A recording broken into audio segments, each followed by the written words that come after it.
नमस्कार, स्वागत है आप सभी का बी न्यूज़ में। मैं हूं शुभम तिवारी और आइए बात करते हैं संदीप पांडे जी से, जो कि ग्राम सभा टीकर के मूल निवासी हैं और इलाहाबाद में एक छात्र नेता के रूप में भी इनकी बहुत अच्छी जान पहचान है।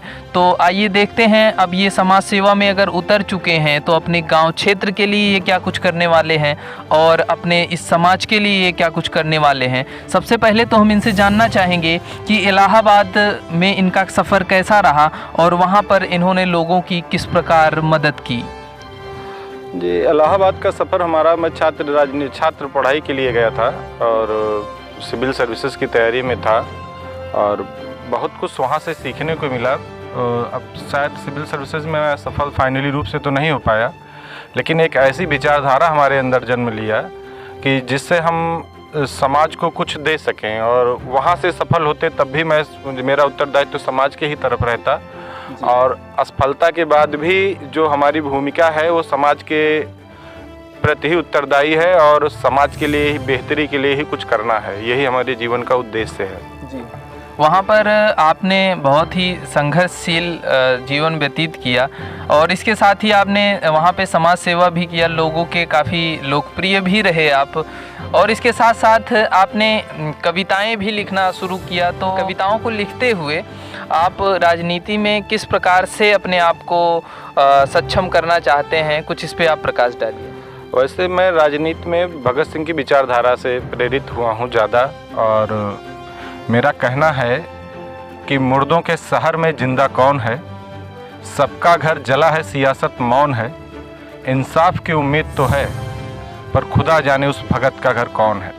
वाह भाई वाह, 4 लाइनों में आपने एक वीर रस का प्रमाण दे दिया अपनी कविताओं के माध्यम से। और आगे कुछ क्या कहना चाहेंगे आप? आगे बस यही कहना चाहूँगा कि समाज को बेहतर करने के लिए शिक्षा सबसे सही शिक्षा ही है, जिससे सारी चीज़ों पे अंकुश लगाया जा सकता है। जो तमाम चीज़ें समाज में चल रही हैं आजकल, ग्रामीण स्तर पर पंचायत चुनाव है जहाँ दारू, मुर्गा, शराब और तमाम चीज़ों की प्राथमिकताएं लोग दे रहे हैं। लोग निजी लाभ के लिए अपने सारी मंशा को न्यौछावर कर दे रहे हैं। लोग अपने परिणाम को नहीं सोच पा रहे हैं कि 20,000 30,000 रुपये में बिक कर आप क्या हासिल करेंगे। उससे लोकतंत्र तो मर ही जाएगा, प्लस आने वाला उनका फ्यूचर है वो भी एकदम से पूरा का पूरा खराब हो जाएगा। और शायद उनको ये नहीं पता है कि वो जो उनको मिल रहा है, वो जो 10,000 20,000 के ऊपर बिक रहे हैं, उससे काफ़ी आगे की चीज़ है उनका वोट और उनका अधिकार और उनकी आवश्यकताएं, जो सीमित नोटों के ऊपर तो नहीं हो सकती हैं। और अगर उसको सुधारना है, उनको अपने जीवन को बदलना है, तो उनको अपने बच्चों को शिक्षा के लिए और अपनी विचारधारा को बदल कर ये वोट नोट के बदले अपने अधिकार को अधिकार और वोट की बात करनी चाहिए लोगों को।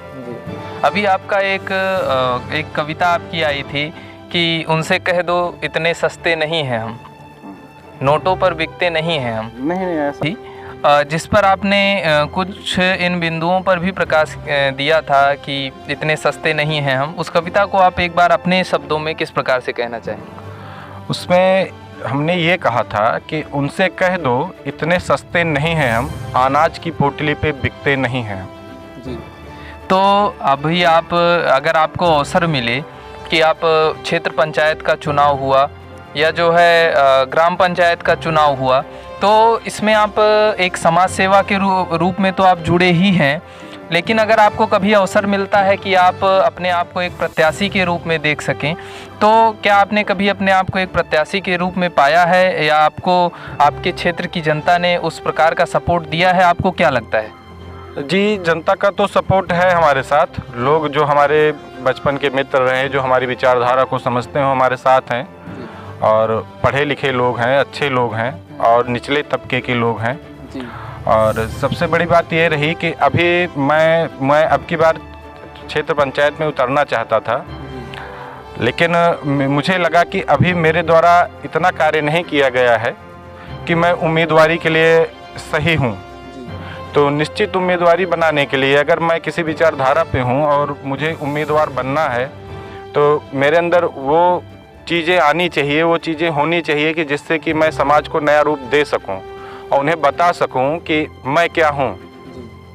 अगर आपको कभी अवसर मिलता है, मान लीजिए आपकी क्षेत्र की जनता ने आपको ये अवसर दिया कि आप उनकी सेवा कर सकें और किसी पद पर आसीन होकर उनकी सेवा कर सकें, तो आपको वो कौन सा विकास कार्य सबसे पहले करना है जो कि आपको दिखता है कि वाकई में नहीं, इसको करना बहुत ज़्यादा ज़रूरी है?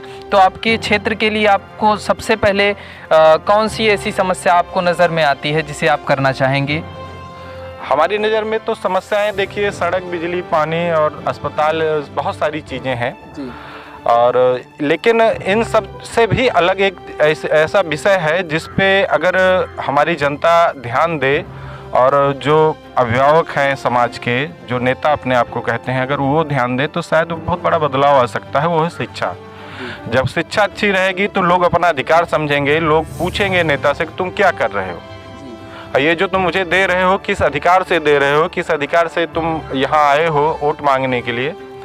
तो उसके लिए फिर आपके पास कोई विकल्प नहीं रहेगा विकास के अलावा, तो फिर आप अपने आप बेहतर करेंगे। और मेरे उद्देश्य से सबसे अच्छी चीज़ केवल शिक्षा है और मैं केवल एक ही चीज़ से समाज को पिछड़ा हुआ मानता हूँ। जो समाज अभी भी पीछे चल रहा है, जो निचले तबके के लोग हैं, कि वो शिक्षा से वंचित रह जाते हैं, वो अपने अधिकारों को जानने से वंचित रह जाते हैं और परीक्षाओं में ढिलवाही की वजह से उनको सही तरीके से जो हमारे अधिकार हैं उनको अच्छी तरीके से पता नहीं होते हैं। अभी देखा जाता है कोई भी चुनाव होता है तो उसमें जातिगत रूप से चुनाव को देखा जाता है, जातिगत रूप से किसी भी उम्मीदवार को देखा जाता है। तो आपको क्या लगता है कि जो निचले तबके के लोग हैं वो आपके सपोर्ट में हैं, या जो आपके सहपाठी हैं, जो आपके साथ रह चुके हैं, वो आपके सपोर्ट में हैं? और इसके साथ ही आप बताइएगा कि आपका परिवार, आपको अगर आप चुनाव में उतरते हैं तो सबसे पहली भूमिका आपके परिवार की होती है, तो इसमें आप बताइएगा कि उनका क्या सपोर्ट रहेगा, प्लस में आपके सपोर्टर्स जो हैं वो क्या चाहते हैं आपसे, क्या उम्मीदें हैं उनकी, और निचले तबके के जो भी लोग हैं और जातिगत राजनीति से आपका क्या संबंध है, ये सारी चीज़ें आप बताइएगा। मैं इसमें सबसे पहले जातिगत राजनीति पे बोलना चाहूँगा। मैं जानता हूँ कि व्यक्ति किसी से मिलता है तो पहले उसके जाति से या समाज से नहीं मिलता है, वो व्यक्ति केवल व्यक्ति से मिलता है। वो व्यक्ति समाज को पहले उस व्यक्ति को जानता है, फिर उसके समाज को जानता है, उसके बाद में उसकी जाति को जानता है। तो व्यक्ति महत्वपूर्ण है, जाति महत्वपूर्ण नहीं है जी। और रही हमारे परिवार की बात, तो हमारा परिवार पूरा शिक्षा जगत से ही जुड़ा रहा है और देश में और देश को, प्रदेश को सेवा दे रहे हैं सारे लोग। हमारे परिवार के सारे लोग शिक्षा जगत से जुड़े हैं, कुछ अधिकारी भी हैं, तो सेवा दे रहे हैं। और उन लोगों के अंदर जो उन लोगों से हमने सीखा है, अपने परिवार से जो हमने सीखा है, उसमें कहीं जाति, धर्म या संप्रदाय की बातें नहीं आती हैं जी।